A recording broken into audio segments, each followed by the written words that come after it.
concept called as an individual integrity and an institutional integrity, and always an individual integrity leads to an institutional integrity.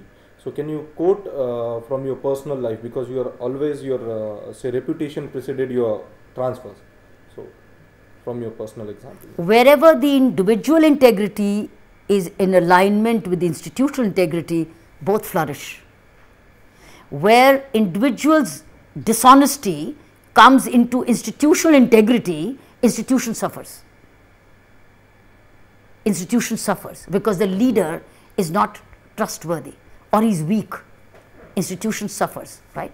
But where the leader has integrity, but institution does not have integrity, that challenge becomes very high for that leader to drive integrity. Okay. And you will see the institution starting to change. So wherever it's an effective leader with integrity inherits a dishonest institution, the institution starts changing because he starts driving the change. He starts bringing trust back into the institution. But where the leader suffers from integrity, but the institution has had a reputation of integrity, institution starts suffering. Because somewhere or the other, he starts polluting the institution. And somewhere where the institution is not strong to throw him out, the institution gets polluted. And I have noticed many times, institutions are not strong enough to throw out entrenched civil service officers. They are entrenched. So they suffer them for a while. And we've seen in our government, is sometimes a very good institution has suffered because of a wrong leader. But a good leader, and if he's effective, use the word effective, good and effective. It's not just being good, it's good and effective. If you're not effective, you're not a leader anyway. The first quality of a leader is he's a doer and a change driver. See, he knows the way, he shows the way, and he goes the way. Okay. Right? Leader knows the way. Right. He shows the way, and he goes the way. Here this man knows for himself, goes for himself, okay, and then misdirects.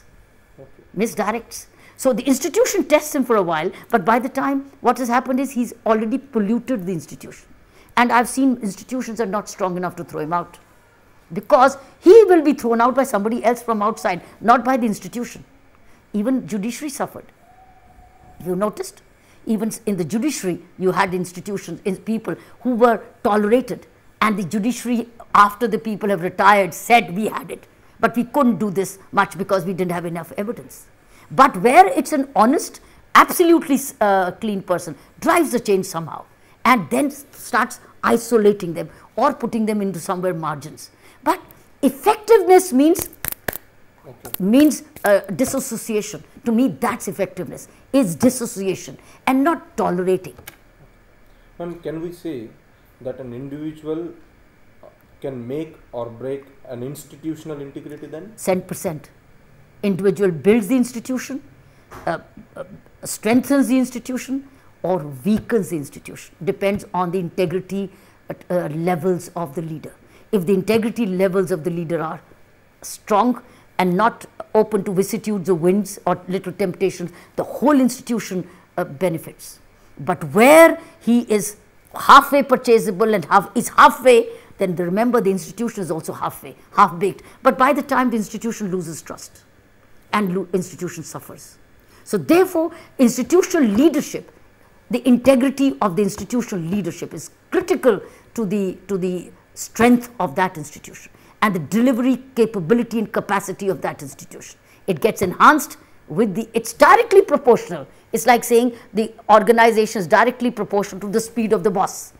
There's a kahavat. Okay. The speed of the organization is directly linked with the speed of the boss. Okay.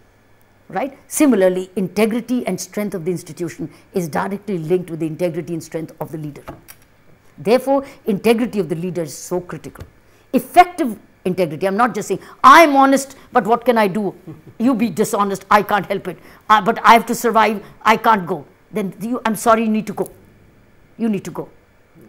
Because there's no point, we are not looking at personal integrity, we're looking at your delivery capacity, your supervisory capacity, your oversight capacity, your leadership capacity, not your personal capacity. So I think what we really looking for is effective integrity, not personal integrity only, but automatically when we say effective integrity has to be based on personal integrity, which delivers effective integrity to the institution. Sometimes we find police officer saying, "मैं तो honest था." Politician says, "मैं तो honest था, मैं क्या करूँ वो है." That means he's not a leader. He's basically wrong person at the right place. You're absolutely correct. So integrity, remember, is not just only financial. Integrity is wholesome. Integrity is comprehensive. In